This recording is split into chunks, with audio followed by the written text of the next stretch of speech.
ரஹ்மான் சாருடைய ஆகப்பெரிய fan school டேஸில் நீங்கள். ஆமாம் ஆமாம். ஆனால் இளையராஜா இசையை இன்னொரு விதமாக உணரத் தொடங்குறதுன்னு ஒன்று இருக்குல்ல, இந்த ட்ராவல் எப்படி நடந்திருக்கு, எப்போலேருந்து எப்படி வந்ததுன்னு நினைக்கிறேன்? இல்லை, அதுதான் I think that is the magic of Raja sir's music. அது உங்கள் காதுக்குள்ளே போகிறதே தெரியாது, போயிடும், உள்ளே போயிட்டு மனசை பிடிச்சி ஒரு ஆட்டம்.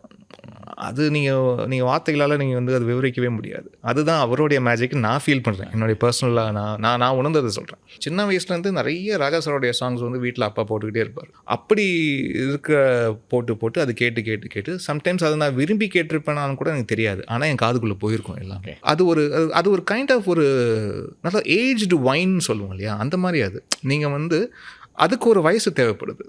அது வந்து ஈஸியாக ஒரு 25 வயசுக்கு மேலே 30 வயசுக்கு மேலே 35 வயசு நீங்கள் தாண்டும் போது அப்போது உங்களுக்கு வந்து வேறு விஷயங்கள், நீங்களும் வாழ்க்கையில் பல விஷயங்கள் நீங்கள் கோத்ரூ பண்ணியிருப்பீங்களா. ஒருத்தர் கோத்ரூ பண்ணிவிட்டு அவரோட இசை வந்து உங்களுக்கு வந்து தாய் போன்றது ஒரு மதர்லி ஃபீலிங் வந்து அது கொடுக்கும்.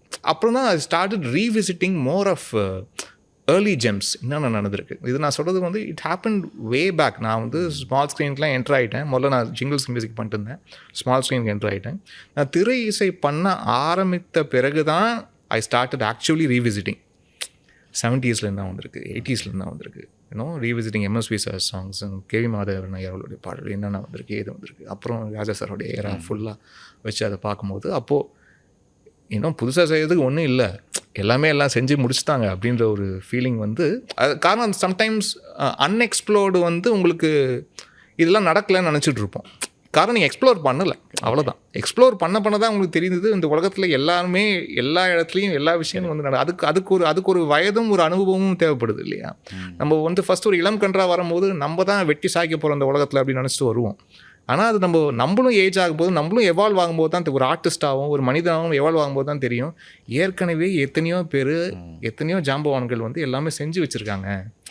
அது நம்ம வேறு வடிவமாக தான் கொடுக்க போகிறோன்ற விஷயம் வந்து நம்மளுக்கு அது புரிய வரும் இல்லையா.